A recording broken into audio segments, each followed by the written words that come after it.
সকল শিক্ষার্থীকে স্বাগত জানিয়ে শুরু করছি ম্যাথ ক্লাস। আজকে আমি ম্যাথ ক্লাসে নবম দশম শ্রেণীর জেনারেল ম্যাথ একাডেমিক ইয়ার হচ্ছে 2024 চ্যাপ্টার 2 অনুক্রম ধারা। দেখো কোশ্চেন নম্বর হচ্ছে 9। এখানে দেখো একটি সমবাহু ত্রিভুজ আঁকো, এর বাহুগুলোর মধ্যবিন্দু সংযোগ করে আরেকটি সমবাহু ত্রিভুজ আঁকো, ওই ত্রিভুজের বাহুগুলোর মধ্যবিন্দু সংযোগ করে সমবাহু ত্রিভুজ আঁকো। এইভাবে পর্যায়ক্রমে 10টি ত্রিভুজ অঙ্কন করলে এবং সর্ববহিস্থ ত্রিভুজটির প্রতি বাহুর দৈর্ঘ্য 64 মিলিমিটার হলে সবগুলো ত্রিভুজের পরিসীমার সমষ্টি কত হবে নির্ণয় করো। দেখো সমবাহু ত্রিভুজ অঙ্কন করব। প্রথমে মনে করি এই এ বি সি একটি সমবাহু ত্রিভুজ। এই সমবাহু ত্রিভুজের মধ্যবিন্দু এ বি বাহুর মধ্যবিন্দু হচ্ছে ডি, বিসি এখানে মধ্যবিন্দু ডি দেই, এটা মধ্যবিন্দু ডি মনে করলাম। বিসি বাহুর মধ্যবিন্দু ই এবং এসি বাহুর মধ্যবিন্দু এফ। এখন বলা হয়েছে এই মধ্যবিন্দু সংযোগ করলে অর্থাৎ যুক্ত করলে এই যে ত্রিভুজ উৎপন্ন হয়, দেখো এই ত্রিভুজ উৎপন্ন হয়েছে, এটা একটা সমবাহু ত্রিভুজ হলো, কারণ এই ত্রিভুজেরও প্রতি বাহুর দৈর্ঘ্য সমান হলো। দেখো এরপর এই এবিসি ত্রিভুজটির অর্থাৎ সর্ববহিস্থ ত্রিভুজটির বাহুর দৈর্ঘ্য হচ্ছে 64 মিলিমিটার, অর্থাৎ এখানে 64 মিলিমিটার লিখি, অর্থাৎ এ থেকে বি। আবার এখানে অর্থাৎ প্রত্যেকটি বাহুর দৈর্ঘ্য সমান, অর্থাৎ A B equal BC equal AC, সুতরাং প্রত্যেকটি বাহুর দৈর্ঘ্য সমান। আবার এই বাহুর মধ্যবিন্দু যখন আমরা নির্ণয় করি তখন দেখো এই হইতে এই পর্যন্ত যদি 64 মিলিমিটার হয় তাহলে এর অর্ধেকটা কত হবে, হবে 32 মিলিমিটার, অর্থাৎ এ হইতে এই পর্যন্ত 32 মিলিমিটার। দেখো তাহলে এটাও 32 মিলিমিটার। সুতরাং এই যে ত্রিভুজটির এই যে অর্থাৎ এ বি এবং এসি বাহুর মধ্যবিন্দু এখানে ডি এবং এফ যখন সংযুক্ত করছি, এই সংযোগ সরলরেখা যে সংযোগ করলে যে সরলরেখাটা উৎপন্ন হয়েছে সেই সরলরেখা বা ত্রিভুজের বাহুর যে দৈর্ঘ্য বিসি বাহু এর অর্ধেক। এটা আমরা জানি ত্রিভুজের যে কোনো দুই বাহুর সংযোগ সরলরেখা তৃতীয় বাহুর অর্ধেক, অর্থাৎ ডি এফ এর দ্বিগুণ বিসি। একই রূপে আবার এই যেহেতু এই হইতে এই পর্যন্ত অর্থাৎ এডি 32 মিলিমিটার হলে তাহলে এখানে এই ডিএফ বা ডিই বা ইএফ এটাও হচ্ছে 32 মিলিমিটার হবে, মিলিমিটার। তাহলে আমরা এখানে এই ডিএফ এখানে 32 মিলিমিটার লিখি, অর্থাৎ এটাও হচ্ছে 32 মিলিমিটার। তাহলে দেখো এখন এই যে ডিএফ এর মধ্যবিন্দু আমরা নির্ণয় করি, ডি এর মধ্যবিন্দু নির্ণয় করি এবং ইএফ এর মধ্যবিন্দু নির্ণয় করি। এই মধ্যবিন্দু আমরা নির্ণয় করলাম। এখন এই মধ্যবিন্দুগুলো সংযুক্ত করি। দেখো এটা এটা এটা এই যে ত্রিভুজটা উৎপন্ন হয়েছে, মনে করি এই ত্রিভুজটি জিএইচআই মনে করি, জিএইচআই এটা মনে করলাম ত্রিভুজটি। দেখো এর এই হইতে এই পর্যন্ত ডিই যদি 32 মিলিমিটার হয় তাহলে এর অর্ধেক কত হবে, 32 এর অর্ধেক হচ্ছে এখানে 16 মিলিমিটার অর্থাৎ এখানে এই এইচ থেকে আই পর্যন্ত দূরত্ব হচ্ছে 16 মিলিমিটার। এখানে না লিখে এখানে লিখলাম 16 মিলিমিটার এইচ থেকে আই পর্যন্ত।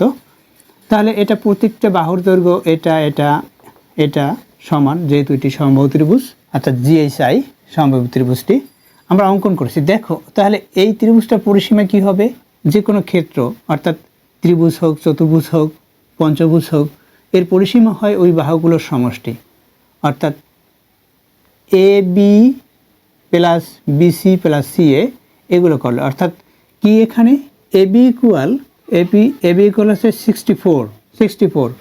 সুতরাং এখানে দেখো A B equal BC equal CA এটা হলো, তাহলে 64 প্লাস 64 এভাবেও আমরা বের করতে পারি, অর্থাৎ A B plus BC plus CA এভাবে লিখে আমরা ত্রিভুজের পরিসীমা বের করতে পারি। অথবা আমরা এভাবে পরিসীমা বের করতে পারি, যেহেতু তিনটি বাহু সমান তাহলে 3 × 64 মিলিমিটার হবে, অর্থাৎ এটার সাথে এটা গুণ করলে যেটা হবে সেটা লিখব।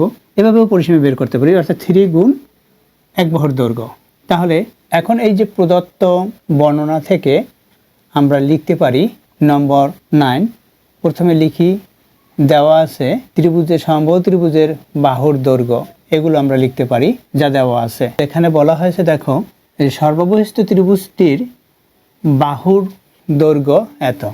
তাহলে দেওয়া আছে সর্ববহিস্থ সমবাহু ত্রিভুজটির, লিখি দেওয়া আছে সর্ববহিস্থ সমবাহু সমবাহু ত্রিভুজটির এক বাহুর দৈর্ঘ্য 64 মিলিমিটার।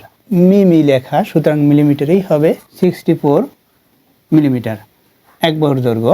এবং আর কি দেওয়া আছে, আরেকটি দেখো প্রশ্ন দেওয়া আছে, পর্যায়ক্রমে 10টি ত্রিভুজ অঙ্কন করলে ত্রিভুজের সংখ্যা এবং সমবাহু ত্রিভুজের সংখ্যা, লিখি সমবাহু ত্রিভুজের সংখ্যা কত, n ইকুয়াল দেই, n ইকুয়াল 10, টি লিখি 10টি, যেহেতু দেওয়া আছে, এটা দেওয়া আছে।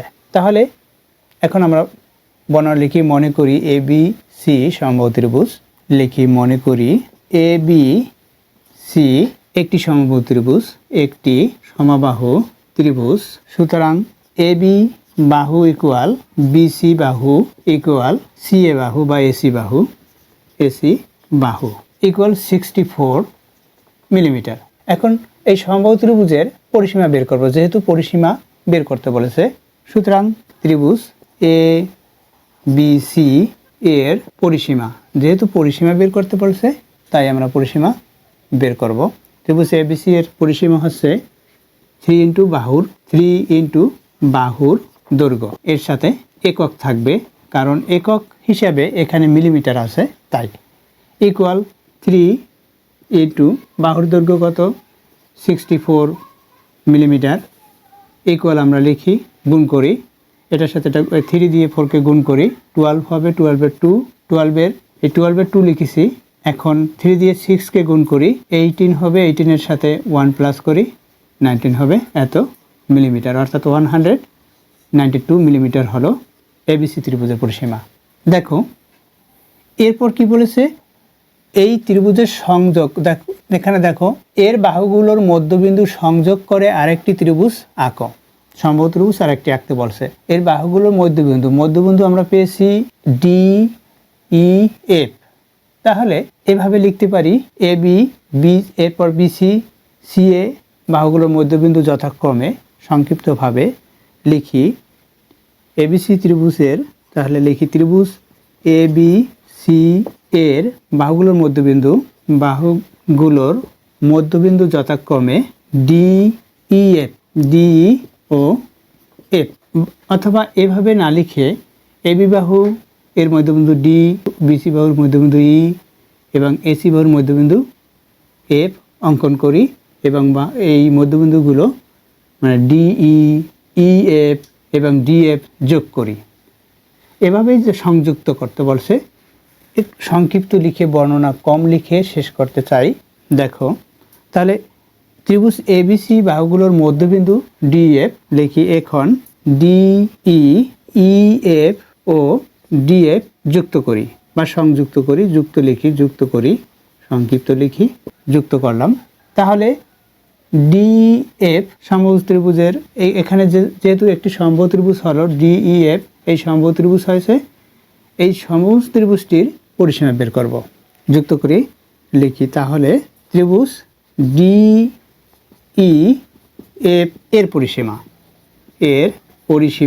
এখন এর পরিসীমা কি হবে, একইভাবে 3 × বাহুর দৈর্ঘ্য কি 3 × যে কোনো একটি বাহু লিখি, যদি ডি লিখি, ডি এর দৈর্ঘ্য একক, এখানে আমরা একক লিখতে পারি, অথবা এখানে বাহু এভাবে লিখে বাহুর দৈর্ঘ্য লিখলেও হবে।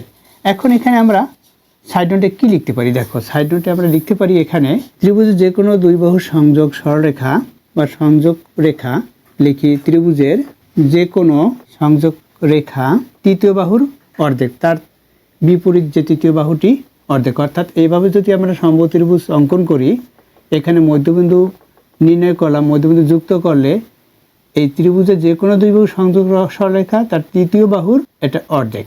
সংযোগ রেখা বা সরল রেখা তৃতীয় বাহুর অর্ধেক লিখি, তৃতীয় বাহুর অর্ধেক। তাহলে ইকুয়াল দেই 3 ইন্টু হাফ ইন্টু এখানে ডিই হচ্ছে কার অর্ধেক, এই যে ডিই এটা এবি বাহুর অর্ধেক, আমরা সেটা লিখতে পারি। অথবা এটা বলি ডিএফ, এই যে ডিই এসি বাহুর অর্ধেক, অথবা ডিএফ বলি বিসি বাহুর অর্ধেক। তাহলে এখানে যদি আমরা ডিই না লিখে ডি যখন লিখেছি ডি লিখেছি, তাহলে এসি বাহুর অর্ধেক half into AC, half into AC, এখানে একক লিখে দিই, এসি বাহু এখানে একক, এই একক লেখা আছে কমা দিলাম, একক আর লিখলাম না। এখন equal 3 into half into AC বাহু কত 64, এটার সাথে এটা দিয়ে এটাকে আমরা ভাগ দেই, তাহলে হবে 32, এখানে একক, এককের জন্য কমা দেই, ইকুয়াল দেই। এখন 32 এর সাথে 3 গুণ করি, তাহলে কি হবে, এটার অর্ধেক হবে। এখানে আমরা যে পরিসীমা পেয়েছি এটার অর্ধেক হবে। দেখো 3 সাথে 2 গুণ করি 6 হবে, 3 দিয়ে 3কে গুণ করি 9 হবে, এত মিলিমিটার। এখানে যেহেতু মিলিমিটার দেওয়া আছে, এই 64 এর সাথে এখানে আমরা মিলিমিটার লিখতে পারি একক না লিখে, কারণ এখানে 64 যখন লিখেছি লিখে দেই। তাহলে দেখো এই যে পরিসীমা হয়েছে তার অর্ধেক হয়েছে। তাহলে এর পরেরটা এই যে ত্রিভুজ অঙ্কন করেছি, যেমন এই যে জিএইচআই ত্রিভুজ হবে এর অর্ধেক, অর্থাৎ এর অর্ধেক এখানে 96 এর অর্ধেক কত, অর্থাৎ 96 এর সাথে হাফ যদি গুণ করি সেটা হবে 48 হবে, এর অর্ধেকটা 48 হবে। তাহলে এখন তদ্রূপ লিখে, যেহেতু ইতিপূর্বে বলেছি যে এটা এই হইতে এই পর্যন্ত ডিএফ হচ্ছে 62, কারণ এই তৃতীয় বাহুর এটা অর্ধেক, তাই আবার এখানে এই হইতে এই পর্যন্ত যেটা তার অর্ধেক এটা, অর্থাৎ HI DF এর অর্ধেক, তাহলে এখানে 62 হলে এটা 16। আমরা একই রূপে তাহলে লিখে দেই, লিখি আবার DF বা DEF ত্রিভুজের মধ্যবিন্দু, আবার ত্রিভুজ DEF এর মধ্যবিন্দু, আবার এর মধ্যবিন্দু কি, এর মধ্যবিন্দু হচ্ছে মধ্যবিন্দু GHI, মধ্যবিন্দু G, H, OI লিখে দিই, OI। মধ্যবিন্দুগুলো যুক্ত করি, মধ্যবিন্দুগুলো সংযুক্ত করি বা যুক্ত করি, যুক্ত করলে কি হবে, তাহলে ত্রিভুজ উৎপন্ন হলো, GHI উৎপন্ন হলো। সুতরাং GHI এর ত্রিভুজ লিখি, ত্রিভুজ GHI এর পরিসীমা 3 ইন্টু বাহুর দৈর্ঘ্য, অর্থাৎ তাহলে কি এখানে লিখতে পারি ইকুয়াল দেয় 3 ইন্টু বাহুর দৈর্ঘ্য কি, এখানে বাহুর দৈর্ঘ্য হচ্ছে, এখানে আবার আমরা লিখতে পারি যেহেতু মধ্যবিন্দু, সুতরাং এভাবে লিখতে পারি বাহুর দৈর্ঘ্য আর হাফ ইন্টু ডিএফ, এখানে একক লিখে দেই, একক ইকুয়াল ডিএফ কি, এই ডিএফ হচ্ছে, তাহলে আমরা এভাবে লিখতে পারি 3 ইন্টু হাফ ইন্টু ডিএফ হচ্ছে 32, এখানে মিলিমিটার ইকুয়াল কত হবে সেটা লিখব। তাহলে এই 2 দিয়ে 32কে যদি ভাগ দেই তাহলে 16 হবে, 16 এর সাথে 3 গুণ করি, তাহলে কি হবে, এখানে যেটা পেয়েছি এর অর্ধেকই হয়, অর্থাৎ 48 মিলিমিটার। দেখো তাহলে এটার আমরা পরিসীমা ABC এর পরিসীমা পেয়েছি, ত্রিভুজ ABC এর পরিসীমা কত পেয়েছি 192 মিলিমিটার। এরপর এটার পরিসীমা কি পেয়েছি, এটার পরিসীমা পেয়েছি 96 মিলিমিটার পরিসীমা, এটার পরিসীমা পেয়েছি 48 মিলিমিটার, এখানে লিখি পরিসীমা 48 মিলিমিটার। দেখো এই অসীম পর্যন্ত যদি এই ত্রিভুজটা অঙ্কন করা হয় তাহলে আমরা পরিসীমার ধারা কি পাবো সেটা লিখি। তাহলে দেখো আমরা লিখতে পারি অসীম পর্যন্ত ত্রিভুজটি অঙ্কন করলে, সুতরাং ত্রিভুজ এর মধ্যবিন্দু নির্ণয় করে অসীম পর্যন্ত ত্রিভুজ অঙ্কন করলে, ত্রিভুজ অঙ্কন করলে এর পরিসীমার ধারাটি হবে নিম্নরূপ, সেটা লিখি নিম্নরূপ। কি হবে সেটা লিখি। প্রথমে আমরা পরিসীমা পেয়েছি কত, দেখো 192 তাহলে লিখি 192, এরপর প্লাস সাইন। দ্বিতীয়বার আমরা পেয়েছি এর অর্ধেক অর্থাৎ 96 প্লাস তৃতীয়বার হবে এর অর্ধেক 48, চতুর্থবার হবে এর অর্ধেক অর্থাৎ 24 প্লাস ডট ডট ডট এভাবে করে হতে থাকবে অসীম পর্যন্ত।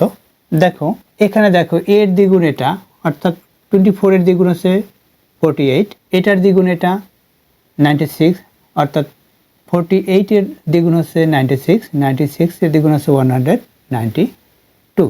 তাহলে দেখো এর অর্ধেক এটা, এর অর্ধেক এটা, এর অর্ধেক এটা। তাহলে এভাবে দেখতে পাচ্ছি আমরা দ্বিগুণ করে বৃদ্ধি পাচ্ছে, আবার এভাবে দেখতে পাচ্ছি অর্ধেক করে হ্রাস পেয়েছে। সুতরাং এটি কোন ধরনের ধারা? এটা আমরা বুঝতে পেরেছি যে এটা হচ্ছে গুণোত্তর ধারা। সুতরাং এটি একটি গুণোত্তর ধারা, কারণ এর অনুপাত অর্ধেকভাবে হ্রাস পেয়েছে। যেমন দ্বিগুণ করে বৃদ্ধি পায়, এখানে অর্ধেক করে হ্রাস পেয়েছে। তাহলে আমরা লিখতে পারি এখানে ধারাটির প্রথম পদ লিখি, এখানে ধারাটির প্রথম পদ বা এই ধারাটির প্রথম পদ a ইকুয়াল 192, প্রথম পদ লিখেছি। যেহেতু গুণোত্তর ধারা সুতরাং সাধারণ অনুপাত হবে, তাহলে লিখি সাধারণ অনুপাত। সাধারণ অনুপাতকে r দ্বারা প্রকাশ করা হয়। পরবর্তী পদকে পূর্ববর্তী পদ দ্বারা ভাগ, অর্থাৎ কি হবে 96কে 192 দ্বারা ভাগ। তাহলে কি হবে এটা 1 বার 2 বার যায় অর্থাৎ 1/2 হলো হাফ হয়েছে অনুপাত। যেহেতু ত্রিভুজের সংখ্যা 10টি সুতরাং n ইকুয়াল, ইতিপূর্বে লিখেছি n ইকুয়াল 10, লিখি যেহেতু ত্রিভুজের সংখ্যা কতটি দেখো 10টি সুতরাং n ইকুয়াল 10। এখানে যেহেতু গুণোত্তর ধারার সমষ্টির সূত্র কি আমরা প্রথমে জানি, গুণোত্তর ধারার সমষ্টির সূত্র h sub n equal a into, এখন r to the power n-1 হবে না 1 - r হবে, সেটা আমরা বুঝতে চাইলে আমরা এই অনুপাতের দিকে তাকাবো। অনুপাত যদি 1-এর চেয়ে ছোট হয় তাহলে 1 থেকে মাইনাস হবে, বড় হলে r থেকে মাইনাস হবে। অর্থাৎ 1 থেকে ছোট যেহেতু হাফ এখানে, অর্থাৎ এখানে 1/2, সুতরাং আমরা হাফ পেয়েছি অর্থাৎ 1 minus r to the power n, এটা হবে বাই 1 মাইনাস r হবে, যেহেতু 1 গ্রেটার দেন r। অর্থাৎ এই যে শর্ত, এই শর্ত অনুসারে সূত্র হয়, যেহেতু এটি একটি গুণোত্তর ধারা। তাহলে লিখি প্রথমে সূত্রটি। আমরা জানি গুণোত্তর ধারার n-তম পদের সমষ্টি, n-তম পদের সমষ্টি h sub n। লিখি h sub n equal a into 1 minus r to the power n by 1 minus r। এখানে শর্তটি দেখিয়ে দিই কোন শর্ত অনুসারে, অর্থাৎ 1 গ্রেটার দেন r। এই শর্ত অনুসারে আমরা সূত্রটি লিখেছি। গুণোত্তর ধারার n-তম পদের সমষ্টি এটা, তাহলে কততম পদ এখানে 10তম পদ। অতএব গুণোত্তর ধারার n এর পরিবর্তে এখানে 10 হবে, 10তম পদের সমষ্টি h sub এখানে 10 হবে n এর পরিবর্তে, ইকুয়াল কি হবে এখানে আমরা মান বসিয়ে দিতে পারি। a এর মান কত আমরা মান বসিয়ে দেই 192 সেকেন্ড ব্র্যাকেট 1 মাইনাস r এর মান কত হাফ, এটা ব্র্যাকেট দেই, n এর মান কত 10 ব্র্যাকেট শেষ করি, বাই 1 মাইনাস r এর মান হাফ, এটা হলো। এখানে লিখে দেই মান বসিয়ে সাইড নোটে এভাবে লেখা ভালো, মান বসালাম। এখন কি করব, এখানে ইকুয়াল দেই 192, এখানে 1 মাইনাস 1 বাই, এখানে 2 এর পাওয়ার হচ্ছে 10, অর্থাৎ এই 2 সংখ্যাটি যেহেতু 1 এর পাওয়ার 10 হলে 1 হবে, 2 এর পাওয়ার 10 হলে কত হবে, 2 সংখ্যাটি কয়বার 10 বার এভাবে আমরা গুণ দিব, 10 বার গুণ। তাহলে আমরা এটা একটা কাজ করে ক্যালকুলেটর ব্যবহার করি, তাহলে আমরা ক্যালকুলেটর ব্যবহার করে পাই 2 টু দ্য পাওয়ার কত 10, সুতরাং আমরা লিখতে পারি 2 পাওয়ার 10 লিখব 1024। তাহলে আমরা লিখি 1024, এটা হলো 1 থেকে হাফ মাইনাস করলে হাফ হবে, অথবা এখানে লসাগু করলেও দেখতে পারি আমরা। এখন কি হবে, এই যে বাই চিহ্ন অর্থাৎ এটা ভাগ চিহ্ন, এটাকে আমরা যদি গুণ দিই তাহলে এটা বিপরীতকরণ বা ব্যস্তকরণ হবে, অর্থাৎ 2/1 হয়ে যাবে। কীভাবে হয় দেখো, তাহলে লিখি 192, আমরা ব্র্যাকেট দিই, এখানে লসাগু করি 1042 লসাগু, 1042 লসাগু। তাহলে 1042 লসাগু হলে 1042 থেকে 1 মাইনাস, অবশ্যই তোমরা এই লসাগু করতে পারো। এরপর গুণ দেই, এই হাফ বিপরীতকরণ হলো, অর্থাৎ 2/1 হলো, এটা হলো এ পর্যন্ত। এরপর দেখো এই 2 দিয়ে এটাকে গুণ করব। এখানে আমরা আবার ক্যালকুলেটর ব্যবহার করেও করতে পারি। তাহলে দেখো এখানে দেখাই কি হবে, সেটা দেখিয়ে দেই। ইকুয়াল দেই, 2 দিয়ে এটাকে গুণ করি, 2 দিয়ে 2কে গুণ করি 4, 2 দিয়ে এটাকে গুণ করি 19কে গুণ করি একবারে 38। এরপর এখানে এটা মাইনাস করি, তাহলে কি হবে 1023 বাই এখানে 1024, এটা পেয়েছি। এখন আমরা এখানে ক্যালকুলেটর ব্যবহার করে করতে পারি। এটা ক্যালকুলেটর ব্যবহার করি, তাহলে ক্যালকুলেটর ব্যবহার করে পাই কত পেয়েছি আমরা 3069/8, এটা আমরা ক্যালকুলেটর ব্যবহার করে পেলাম। এরপর আমরা ভাগ দিয়ে দেখি, অর্থাৎ এটাকে বাইটাকে ভাগ দিলাম, কি হলো 383.625, এটা হলো এত মিলিমিটার হবে, মিলিমিটার, অর্থাৎ ছিল, মিলিমিটার ছিল, এত মিলিমিটার। এটা হচ্ছে এই 10টি ত্রিভুজের পরিসীমার সমষ্টি পেলাম আমরা। এটা আশা করি এটি বুঝতে পেরেছো কীভাবে করতে হবে। এর চেয়েও যদি তোমরা সংক্ষিপ্তভাবে লিখতে পারো বর্ণনা, তাহলে ভালো হয়, কারণ একটি অঙ্ক করতে অনেক সময় অতিবাহিত হয়। এতক্ষণ ম্যাথ ক্লাসের সাথে থাকার জন্য সকলকে ধন্যবাদ জানিয়ে আজকের মতো বিদায় নিচ্ছি।